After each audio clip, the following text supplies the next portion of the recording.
Hello and welcome to Socialism,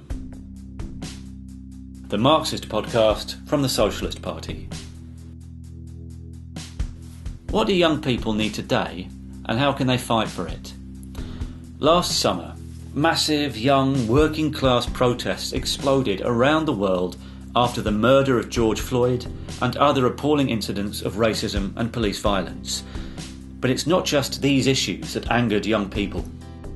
In the US, Britain and around the world, the youth are suffering appalling conditions and a future of crisis and uncertainty. But young people have also fought back. In electoral movements, through support for figures like Jeremy Corbyn and Bernie Sanders, and on the streets, in the global climate strikes, and last year's huge young and working class uprisings under the slogan of Black Lives Matter. Even before the pandemic, wages were low, jobs insecure, housing and education unaffordable, and tomorrow promised nothing but economic and social turmoil and even climate catastrophe. In 2020, the pandemic multiplied all these problems as the capitalists and their politicians dumped the burden disproportionately on the working class and youth.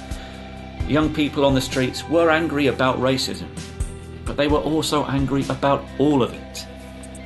We would also recommend our November episode, Universities in Crisis, that's episode 91. But right now we're going to look again at how can young people fight to change things and what would a socialist programme offer young people in that struggle. This episode of Socialism, one of our highlights of 2020, looks at how young people can fight back a socialist youth charter.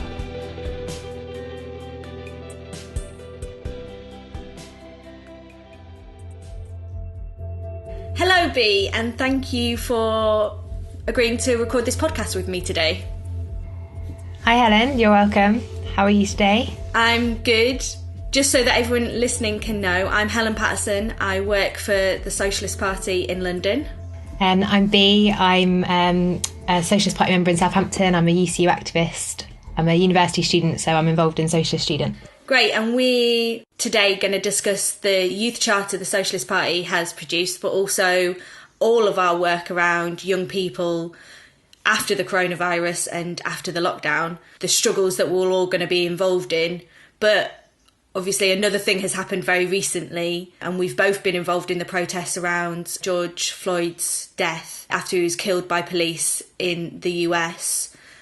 I mean, do you want to tell me a little bit about what your protest was like in Southampton? Yeah, so I think like many places around the country, Black Lives Matter protest was called at fairly late notice by a group that I don't think has been very active before. And at that short notice, there was, we can't really quantify it, but definitely over 1,000 people in Southampton, which is probably one of the biggest demonstrations certainly I've seen in a long time. And the nature of the protest as well was completely different to anything I've seen, I think, ever before in Southampton, because it was predominantly young people really angry, not only about, you know, what's happening in America, but also what's been happening in the UK and the UK's like record on issues to do with police violence and institutional racism. So yeah, it was, I think, made even more amazing by really that social distancing restrictions were in place. And I think a lot of people, certainly I spoke to, were aware that by coming out, that, you know, there could be an increased risk to them by doing that. But they felt compelled to come out anyway, even if that meant putting themselves at risk because, you know, of the strength of anger that they had. And I think that's quite telling as well. But you were in London, so how was that? Yeah, I mean, it was just an amazing demonstration. Just more and more, mainly young people pouring out of the tubes from all backgrounds, nationalities, just infuriated and angry. And I suppose just on your little point about it being during the pandemic, because that was one thing that hit me, was we've all been involved in staying home for lockdowns to save people's lives. And then the police go out and kill someone in the street, kill an unarmed black man in the street. And it just felt like that is the ridiculousness of this system and how it operates. We've all been trying to save lives and they go out and take one instead. And I definitely felt like the demonstration was also aware of all of that.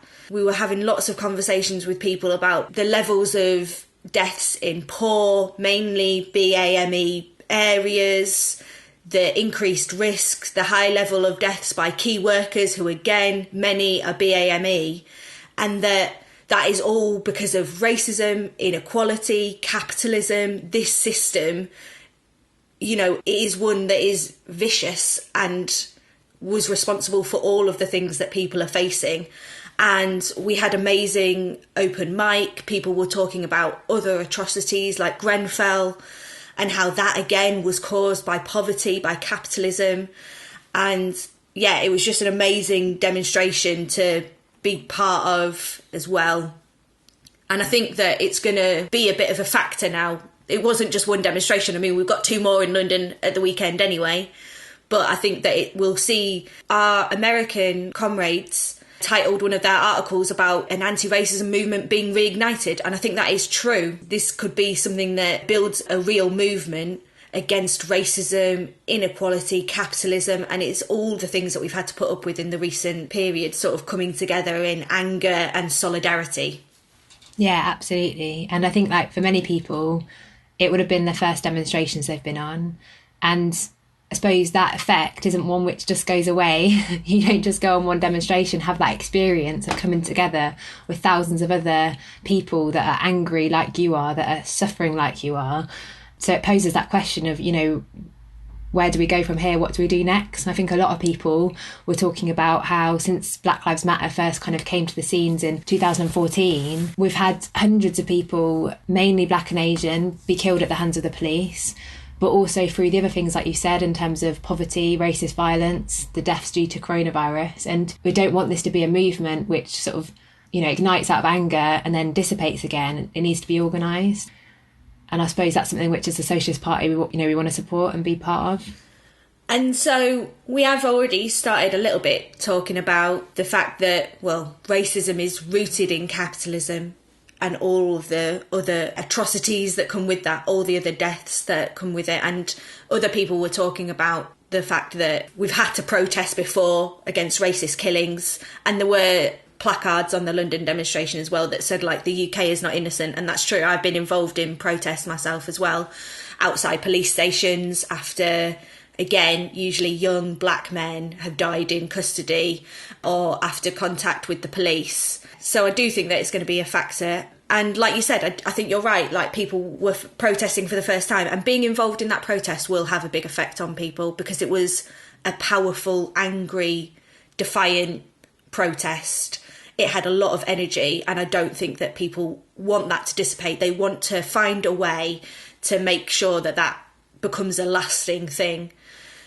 And so I do think that is linked to the other things that we wanted to talk about today and the charter that we've produced, because one of the reasons that so many young people were on that was because they could see that, firstly, they could lose their lives at the hands of the police, but that this system is offering them no type of future again, and that if it isn't being killed by the racist police, then it is the system. They can die because of poverty, inequality. Their families are suffering because of coronavirus overcrowding. One person said it's a 2-bedroom flat with 9 people in it. That means if your grandparents are in that flat and one of you gets coronavirus, then your grandparents are lost. And so I think there was a lot of understanding that it is linked to all the other problems in society. And that's what our youth charter and some of the things that we wanted to talk about today, and also our future, because one of the things that we've been saying in the Socialist Party is that to save their system during coronavirus, they've mortgaged the future.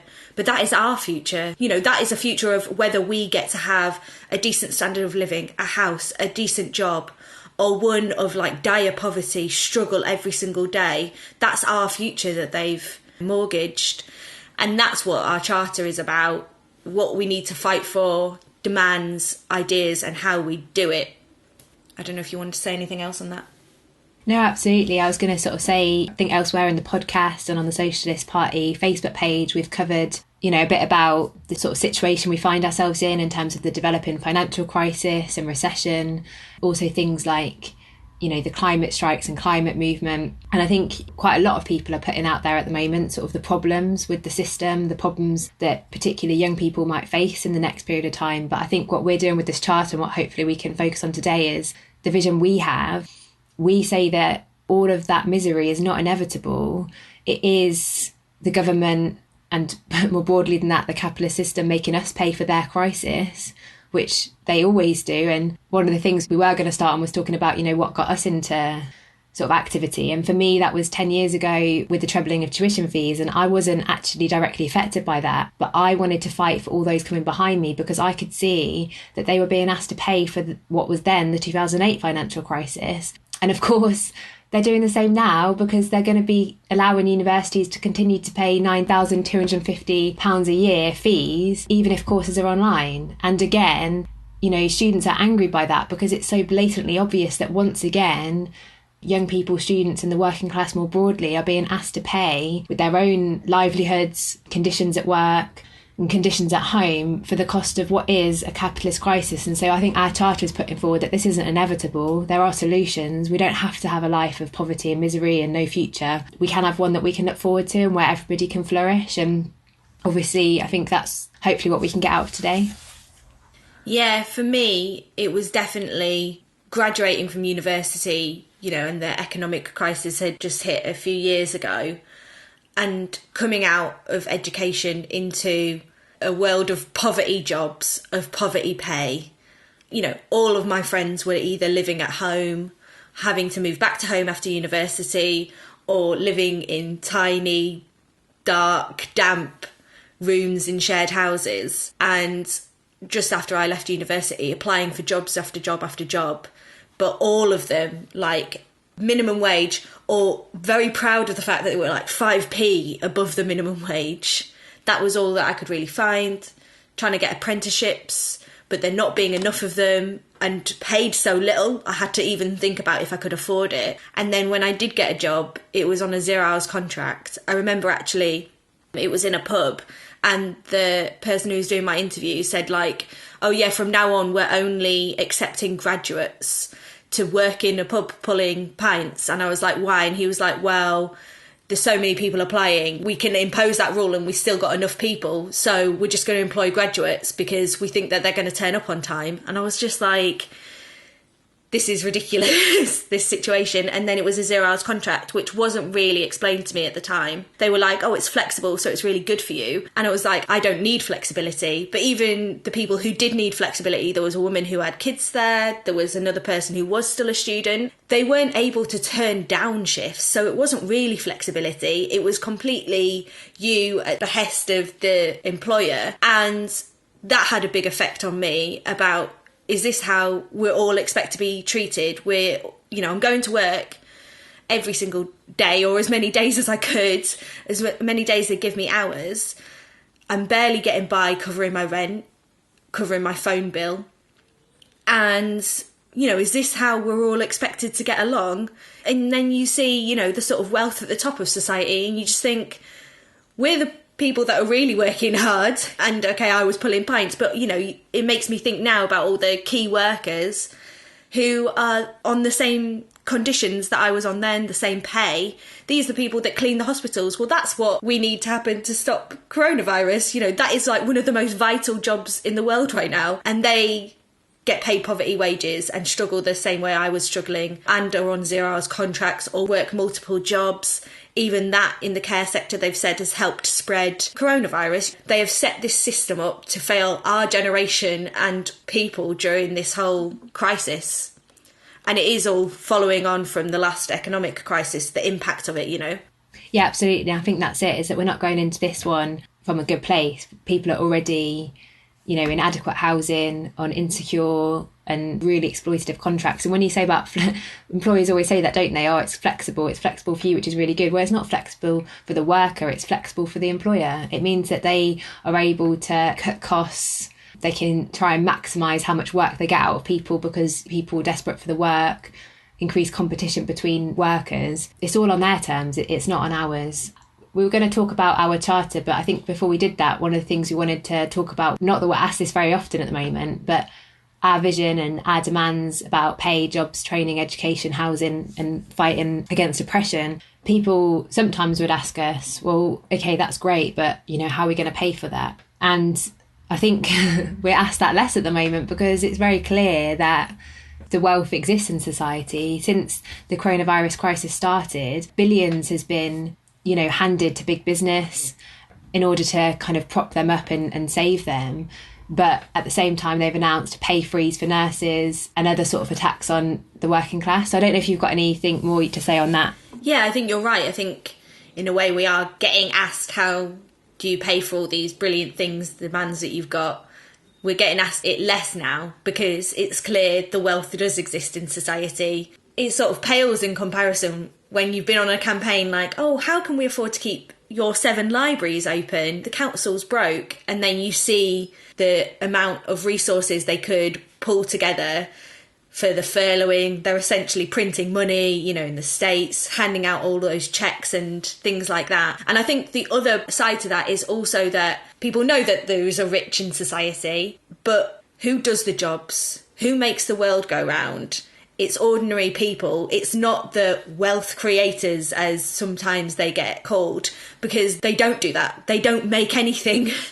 All they do, when the CEOs have all been sat at home, maybe not furloughed, but, working from home, but the work is still happening, and it's not because of them, it's because of ordinary people. So not only does the wealth exist in society for us all to have a decent standard of living, but actually it is also about we're the people who produce things in society. We're the things that make them. It's just that we don't own that wealth, that we don't get to play any role in organising, making sure that those resources are fairly distributed, get to the people who need them. That's all decided by the market, by profit, by capitalism. And so I think that, during Corbyn's leadership, he got asked a lot, like, how do you pay for these things? But I think that actually the reality of this system is being exposed for a lot of people, that the wealth and resources do exist for a decent standard of living for all. It's about hoarding of that wealth by the capitalists at the top of society that's the real issue.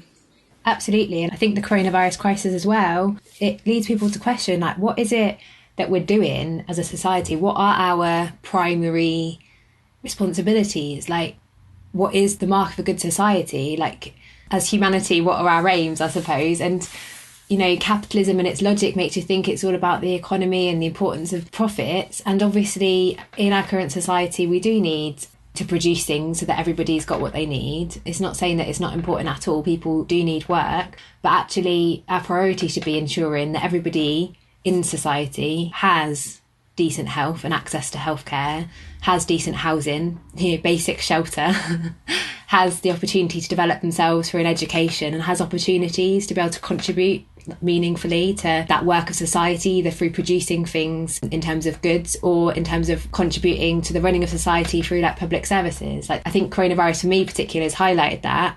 And I think for many other people too, what is it that, this is about? And people are questioning, what sort of future do we want? Do we want to go back to how it was before? Or do you want to have a new way of doing things? And I think as socialists, that's what we're putting forward, an alternative. Well, here's an alternative to capitalism. Here's an alternative way. And it isn't utopian. It isn't a pipe dream. It isn't unrealistic. It's very achievable, and it works in the interests of the majority of people. And obviously we put forward a strategy of how we can achieve it. Yeah, so the first part of our youth charter is about pay, jobs and training, which I think, especially coming out of this corona crisis, is going to be extremely important, as unemployment for particularly young people is going to skyrocket, as it did after the 07-08 crisis, and we saw an upturning struggle then as well. We were involved in things like the Jarrow March, protesting with young unemployed people fighting for jobs. That was a big feature of the campaign. Did you want to say a little bit about the programme that we've put forward for pay, jobs and training?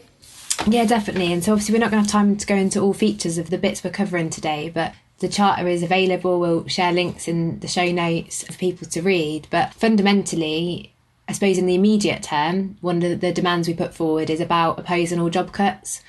So I work at a university. I'm a student, but I also work at the university on a 0 hours contract. That is one of the sectors at the moment which is facing mass redundancies. There's other places that have come out. They're expecting that thousands of pubs and restaurants aren't going to be able to reopen after the coronavirus crisis, which is, an area that predominantly young people work in.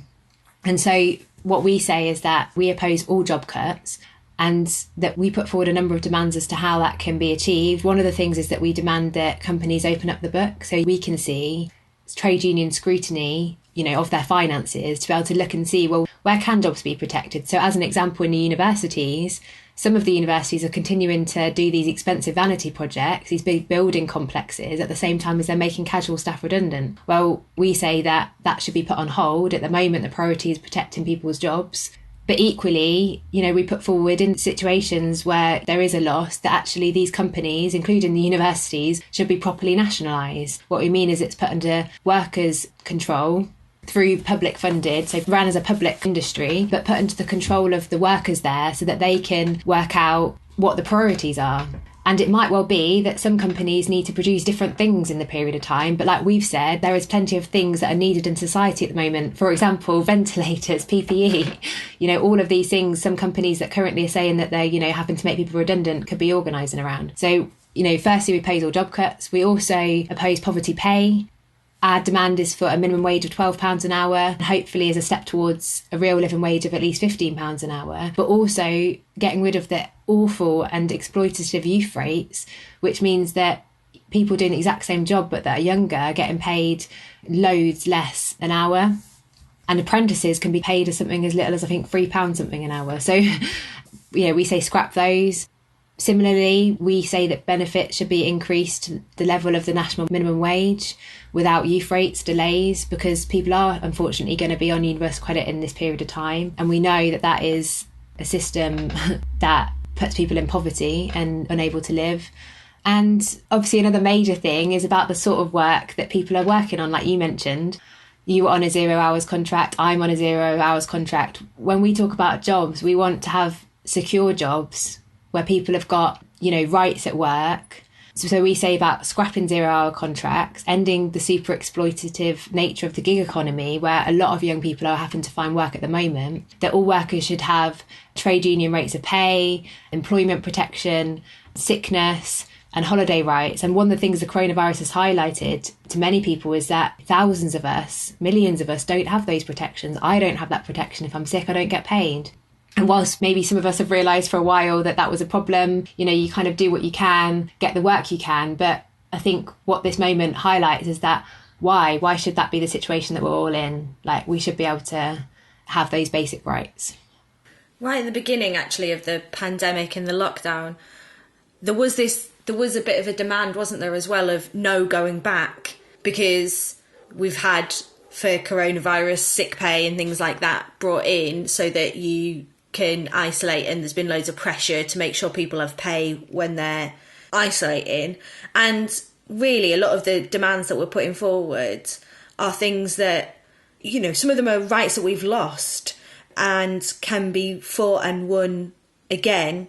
Just two little other points that I thought were really good in the charter we produced is firstly making the link between jobs and a socialist Green New Deal, that we need decent pay, we need decent jobs, we also need to save the planet, and that it's the big business involved in things like the fossil industry that are destroying our planet, and that the two are linked. We can fight for green new jobs to be made as well, especially if we nationalise things like the fossil industry under workers' control, to fight for those. And I think that's a really important link to make. One of the other sections in the charter is about housing, which again I think is extremely poignant during coronavirus. For example, one of the protests that was called for George Floyd happened in Newham, which is one of the poorest areas in the country, and it was actually Socialist Party members in the Trades Council who pushed for that protest to be called. On it, they were talking about how there's a shopping centre in Newham which usually has, tens, 100 people sleeping in it every single night. And obviously with coronavirus, it would have been so easy to be spread for those people really struggling, living on the streets. And during this crisis, rough sleeping has essentially been solved for it because they put everyone into hotels. Now, that said, it hasn't actually, because I've seen reports already that since the lockdown and the government scheme to put people into housing during the corona crisis, half as many rough sleepers were created by the crisis itself, by being kicked out, unable to pay their rent and things like that. And obviously the government scheme is going to come to an end. So it is an opportunity that's going to be sort of missed to solve the housing crisis for those people who are rough sleepers, but also the housing crisis is a lot more than that. We've called for, in our charter, mass council house building, and just to link it again, I mean, some of the Grenfell families were homeless for years after the Grenfell tragedy, and because the council, despite having many empty homes in the area, said that there was nowhere to put them, we say that we should take over empty homes with no compensation for the fat cats, no compensation for the big building companies that have huge profits, huge turnovers, and build and then sell houses that are completely unaffordable to ordinary people. We call for no to rip off rents and evictions. And like I was saying at the beginning, this isn't just a coronavirus issue. Housing has been a huge issue, particularly in London, for a long time. And it's been coupled with all of the other cuts that we've had to face around services. So not only are you living in an overcrowded house potentially, but you've got nowhere to go. You've got no youth clubs to go to spend time safely in the evening without all your little brothers and sisters crowding round you. We also need decent services so that people can have a decent standard of living. We need decent housing and those services. Libraries, another place where you can spend some time safely, have all been lost. And I think that alongside a housing crisis, a jobs crisis, we've also got a services crisis in a way. And there has been talk during the lockdown particularly, but also before it, about a mental health crisis of a generation who have been abandoned and have been let down by this system, and the impact that it's having on their health in more ways than one. And so we've got demands putting forward the need to fight for all of those things. For somewhere decent to go and support is one of the demands, for example, but also for councils, who a lot of these services would have been provided by in the past, to refuse to make any more cuts and actually start to build a movement that demands the funds that are necessary to fund those services, which they aren't A&E services, but often they also are still life-saving services. They're a lifeline for a generation of people and extremely important, and we think that they are worth fighting for. Absolutely, and there's an article, I think, in last week's paper, but it's online, an extended article about the role of councils. Many of them over the last decade have been passing on Tory cuts. They've been putting forward the austerity measures in the hope that, refusing to put up a fight, waiting for things to get better. And actually what's happened now, we've got another financial crisis. Councils are facing a reduction in incomes due to lack of people going on universal credit, won't be able to pay as much council tax. They're not going to get the money through things like business rates. And so they're facing another financial crisis plus the austerity from central government. And actually, they've not got anything left to cut, it seems, apart from actually getting rid of their core services, what's left of them. And, we say that's not inevitable. They should, we've always put forward the need for them to use their reserves and borrowing powers in the interest of stopping cuts. An example is at Southampton City Council, where I live, they recently borrowed £200 million, which we said they should have borrowed to build council houses, which is a needed service. They'd have got the money back through, council rent, but it would have been providing a service, it'd been providing jobs building them houses. But instead they borrowed it to speculate on the property market, which is now going to fall through the roof because of the financial crisis, and it's probably going to lose them money. That was a choice that they made. Other councils have done that too. That isn't what they should have been spending their borrowing powers on. They should have been doing it in our interests. And now we desperately need councils. We need to build a movement, I suppose, a movement to demand that councils don't make any further cuts and unite together, oppose the government if they make them do anything like that. Okay, so next in our charter is around education, and I think it's first very briefly worth mentioning, when we talk about education, we don't mean the same as what education looks like at the moment. For many people, certainly, I hated school. Because at the moment, it's like an exam factory and it doesn't meet individual students' needs necessarily. I know teachers do a really good job of trying, but they've got massive class sizes, they've not got the resources available. And so what ends up happening is teaching to exams, universities are either too expensive for people to go to or just leaves, students with a lifetime of debt. And the quality of that education has been reduced because of what we call marketisation, which is bringing in market. What that means is they build fancy buildings, they make it very attractive for students to come, but don't invest in providing a really good quality of teaching and learning and experience when students are actually there, because they've already got their money. So at that point, it doesn't matter so much. And this is an example of that. Like I said, I'm a teaching assistant at university. I teach seminars and I get paid £13 an hour, which is a job you have to have 2 degrees for. That is the bulk of what most students would consider their learning experience. And if I'm getting paid £13 an hour for 24 students in a seminar, like where else is that money going? And it isn't going to providing their teaching. So we have a different vision for an education system. Ours is one where everybody gets a chance to develop themselves, whatever their age.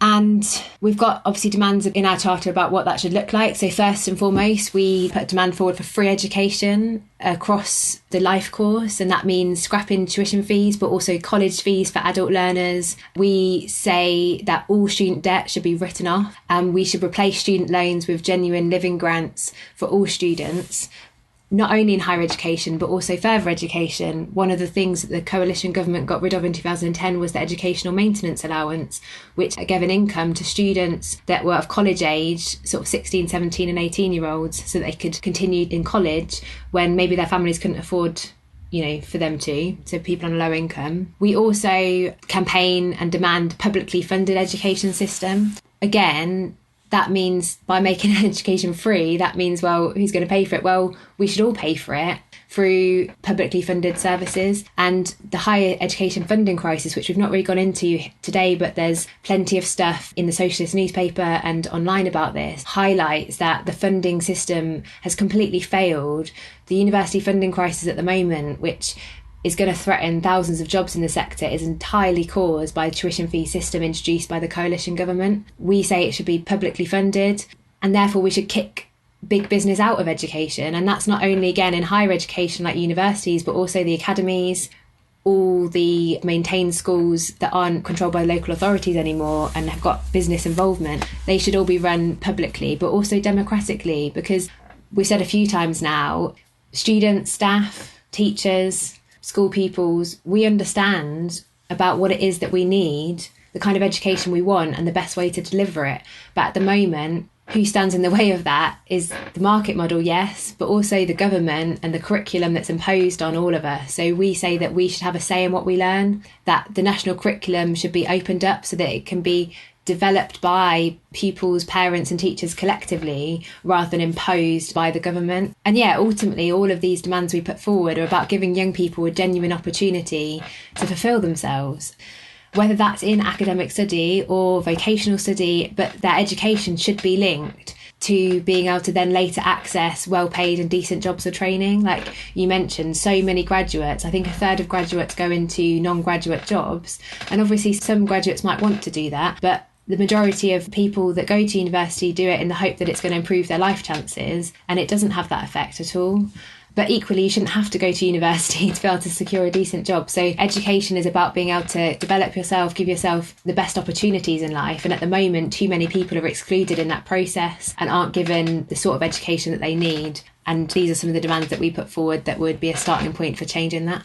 And we always said, even when Blair first introduced very low tuition fees, that it was a slippery slope as well, didn't we? And people said, oh, well, it's only going to be £1,000, but £1,000 has become £9,000 because a rotten, like you said, condemned government came in. It was a slippery slope. Once it was introduced, they were always going to feel like they could keep increasing it. And like you said, have gone down the route of marketisation.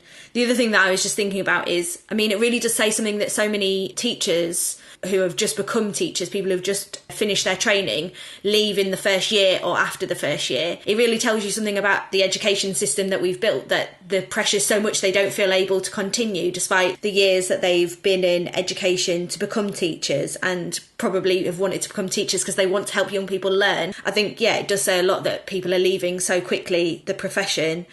and that it's even higher when it's academies, which again is like an extra, it's a layer of privatisation in the schools, that students and teachers are marching with their feet, and where schools get turned into academies go to neighbouring schools instead. I think it really shows you how rotten the education system we have has gotten, and the need to fight against businesses being brought into the education system, and for a properly funded education system as well. The next section of our charter was on, very relevant. We've got a section on rights and oppression and the right to protest, which is obviously extremely important given the protest that we were both involved in last night. But the other section as well is about climate change, which obviously there's been big protests on before the lockdown, and I think can fit together quite well if I just say a few things on them, because of the big protests that students were involved in around climate change. I mean, firstly, as socialists, obviously we're fighting for a society to end all forms of discrimination and inequality, but that doesn't mean that we stand still and that's all we're fighting for. We definitely think that gains can be won, including in the form of services which do a little bit to alleviate some of the pressures of oppression and austerity and can help lives be better. But all of those are won on the basis of organising. And actually, with George Floyd, the fact that the police were only charged with murder after the first round of protests for the person who actually knelt on his neck, but the other police officers more recently, I think shows that justice, as long with services, austerity, rights, all has to be fought for. It is not something that is given. You have to fight for those. And that's why it's so important to defend the right to protest, to strike. We have lots of anti-trade union laws in this country to try and curtail the strength of working class people when they organise together. This section of the Charter also mentions the need to fight against police harassment, and that again it's something that we have no say over, and we call for the democratic accountability of police to have to answer to local communities, local elected representatives from the trade union and campaigns and young people, that they should be accountable to us. And also I suppose it's sort of been a little bit forgotten because there's been the pandemic, but just before it there was the huge movement around climate change, but we were feeling the effects of climate change. There were wildfires on the one hand and floodings on the other, extreme weather events, which we know were becoming more common because of climate change. And those students were having to defend the right to strike, the right to organise, told that they were too young and things like that. Well, we were on the front lines with them saying, no, you have the right to strike, to walk out of school and protest about something that you're angry about and the environment. And that, like we were saying a little bit at the beginning, this system and the way that it's destroying the planet, as well as people's living standards, it's costing people's lives with the, like I said, floods and wildfires. And it's all for the drive for profit, ultimately. But we think as socialists that it is possible to fight for a society that is in our interests instead of that of profit, the fossil companies and big business and the like. And that's why a lot of our posters on those demonstrations calls for things like nationalising the polluters, the big energy companies. You can't control what you don't own. If we owned them, we could run them to produce energy, but in a green way, using green forms of energy production. But that's why we also call for socialist change, because that needs planning, that needs organising, and that needs workers' ownership of industry and production. And that's why we've called for socialist change to save the planet, and that we need a system, economy, a planet that is run for people and the planet, and that means a socialist system. Yeah, absolutely. And doesn't this coronavirus crisis show that, in the face of an emergency, then measures can be taken? But then it poses the question, why, in the face of this massive climate emergency, have those measures not been taken before now, given that we've needed to see that level of drastic planning? And I live in Southampton. In Southampton, we've got the biggest cruise port in the UK. The cruise ships, they pump out more sulphur every year than all the cars in Europe. And actually, they could very quickly convert the ships to be safe, but they don't, because to do so would cost them in their profits. And that is the main reason why in all of these industries, those drastic changes which are already possible haven't been made, even though that spells out the potential destruction of our planet, because fundamentally their interests are not the same as our interests. Okay, so we've kind of covered some of the demands we put forward in the Charter, but the very sort of final aspect, I suppose, is how do we achieve these? Because I suppose, like we said at the beginning, it's one thing knowing what some of the problems are. It's another thing knowing about what some of the solutions are.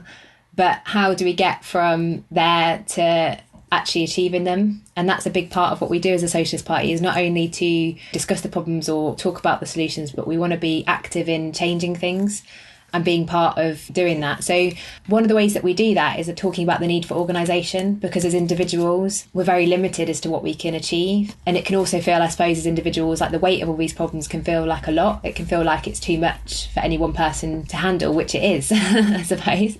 So what things do we put forward as to how we can organise as young people to be able to take on the bosses, the government and the system? Well, I mean, one of the things is to organise in your workplace if you are working, because as it's been seen, and we were saying at the beginning, there's been a bit of a realisation, isn't there, that we're the ones that make the world go round, not the CEOs and the bosses. And it is because we're workers, we're part of the working class, we go to work every day and produce things, services and things like that. And so one way you can be powerful in doing that is by being in a trade union, by organising in your workplace. And that is how we'll win changes, improvements for now, but it's also how we will continue the fight for a better society. There's examples like the McDonald's strike action. McStrike is a company only concerned about its profits and has treated its workers around the world badly, paid them poorly despite huge profits. The McStrike managed to win, I think it was the biggest pay rise in a decade. It wasn't nearly enough, it was still, I think, less than £1 increase, but it says something that only a small proportion of their workers were on strike over the last few months, for a couple of days, and yet they managed to win. That does really show you the strength of organising together. But I suppose you need to be in a union, but we also need unions that are up for a fight, fighting unions that want to win the best for their members and for ordinary people against austerity and cuts. And obviously you've been involved in strike action yourself, haven't you, Bea? Yeah, and it feels like a long time ago now, but on the very cusp of the coronavirus crisis, the UCU was out on strike. We've taken 22 days of strike action in the last year over issues of pay, but also casualisation, workload and inequality. And the UCU as a union has gone through a big transformation in the period that I've been there, because action inspires action. We've had thousands of new members join. We've won big concessions locally through organising collectively. So just a small example, at the start of the coronavirus crisis, 0 hours casual contract people like myself were told that we wouldn't get paid for any of the work that we would have done when the campus closed, but we've managed to win, secured guaranteed pay up until the end of the academic year. So that's 2 months more pay than we were going to get, and that has been the pressure of organising. So we've won those local victories, but obviously we need that nationally. And to do that, you need, national leadership, not only of one union. There are some unions that have been taking a fighting role. The UCU, the CWU and the RMT have been taking that action. But really, we need all of the unions to come together.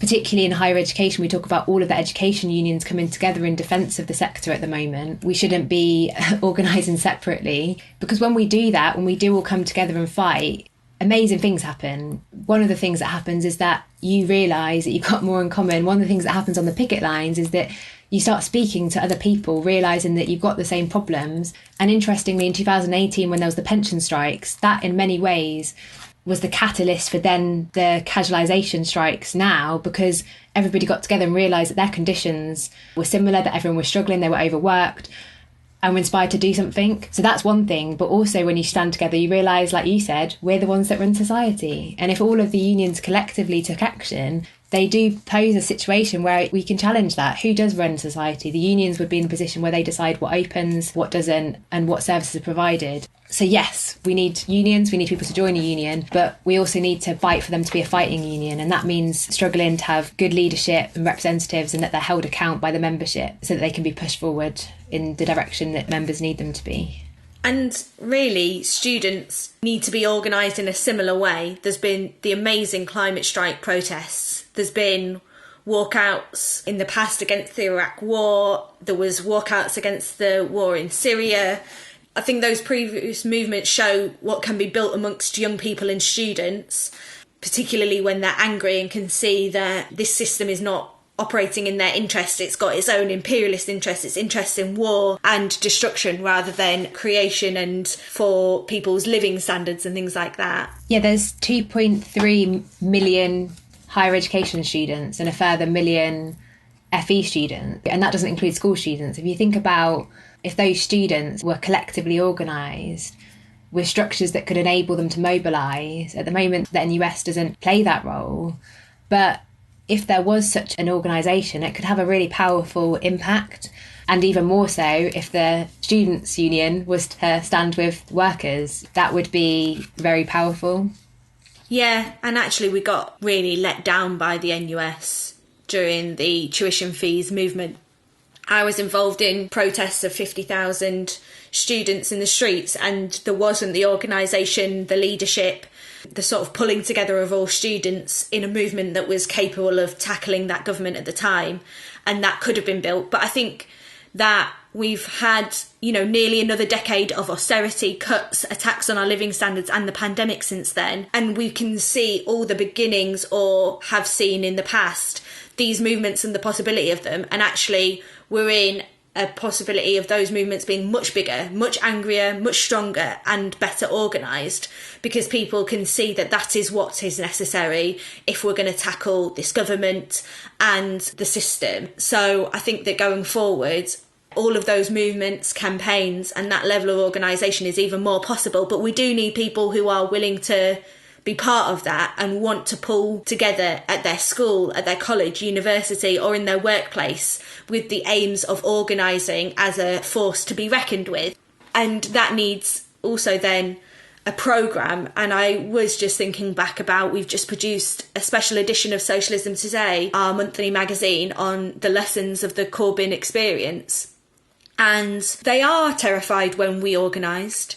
Despite some of the limitations of Corbyn's programme, they were terrified of the possibility of him being Prime Minister, despite the fact that at the beginning of the coronavirus crisis, they said, we're basically going to implement Corbyn's programme because that's what's necessary to save people's lives at this point. Obviously, we know they didn't. They introduced policies that still protected their profit while trying to defend the system and get through the crisis.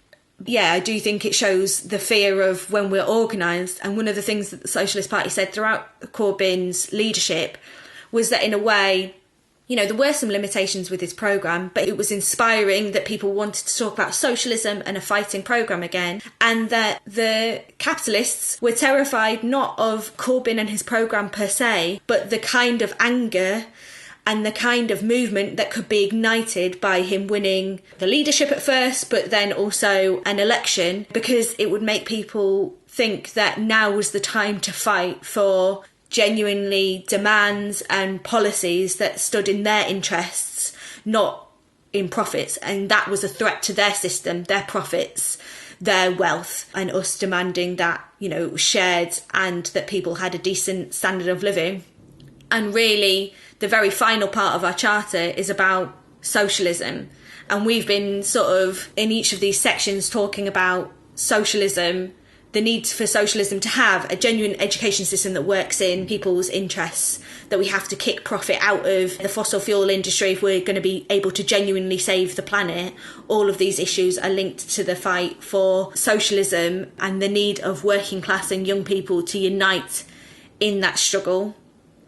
One of the other things that was good about the Charter is that it also mentioned that that struggle needs to be international. And obviously we feel that a little bit with the George Floyd killing because it happened in the US, but solidarity is spread around the world, but also the fight against big businesses that are spread around the world, against governments that impose austerity. It's sometimes I think about some of the other governments in Europe when we had the condemned government, and you just thought they're exactly the same government under a different name imposing the same attacks on their people as we're having imposed here. And we're so much stronger when we fight together, united around the world. Absolutely. Poses that question, doesn't it? That we can recognise, although many people at the protest yesterday probably have never been to America, that the people on the streets in America have got more in common with them than the rich millionaire business owners that live in the UK, because fundamentally our interests are different, whereas we've got the same shared interests, those that live the other side of the world but part of the working class. Just the final points on the programme. I mean, we've also talked about the inability of capitalism to plan for people's needs, plan for the planet needs, like you were saying about the production of PPE. And that is what, as socialists, we call for. We think that the working class should have control over production and industry, have a say in what is produced and how, but that also gives us the ability to plan so that we can produce what is needed, instead of, people sometimes joke, we've got 20 different types of laundry detergent, but we can't produce enough PPE for our frontline workers during a crisis. Well, there must be machines, like you said, that are not being used at the moment. Their workers are all furloughed, but with a bit of change could be used to produce PPE. And we would say that that is what a socialist plan of production can give you. That has to be under democratic control and management, meaning that ordinary people should have a say. It shouldn't just be done from the top. It should be done with everyone having their say and being able to discuss how and what needs to be produced and when. Therefore, we need a force that's going to fight for it, and that is a revolutionary party, which we think the Socialist Party counts as. Yeah, absolutely. Our podcast so far has been a little bit longer than probably we intended, but we hope that, you know, people have found it interesting. And if you agree, if you're not currently in the Socialist Party, but you agree with the points that we're raising today, and that you agree that we need a fighting organisation to put forward these demands, then we encourage you to join us. We need you to join us, because ultimately, to be able to achieve everything we've done, it is going to be about getting these ideas out to young people, out to workplaces. And to do that, we need people in every workplace and in every school and college to be with us, putting out those ideas. And when we do that, we can have a massive impact, even, you know, as an individual, but an individual that's part of a party with a programme that can win. Brilliant speaking to you today, Bea. Yeah, and obviously anyone listening can check out our further information, resources that we put out as a Socialist Party. The charter itself is available online and also in paper form. We've got posters and we've obviously got our newspaper. Great. I'll speak to you soon then. See ya. Socialism is produced by the Socialist Party, the England and Wales section of the Committee for a Workers' International. Today we heard from Bea Gardner speaking to Helen Patterson, and I'm James Ivans. This episode, first aired on the 5th of June 2020, was edited by Nick Hart. You can find further reading in the notes in your podcast app and at socialistparty.org.uk/podcast. If you want to get in touch, email socialismpodcast@socialistparty.org.uk. Do you agree with the policies and actions the Socialist Party is fighting for? We need you. Send us your details at socialistparty.org.uk/join. If you live outside England and Wales and want to join the fight for socialism in your country, contact the Committee for a Workers' International by visiting socialistworld.net. Socialism, the podcast, has no wealthy backers. We rely on funding from the working class, which maintains our political independence. So help us take the fight to the capitalists. You can make a regular donation or a one-off payment at socialistparty.org.uk/donate. Till next time, solidarity.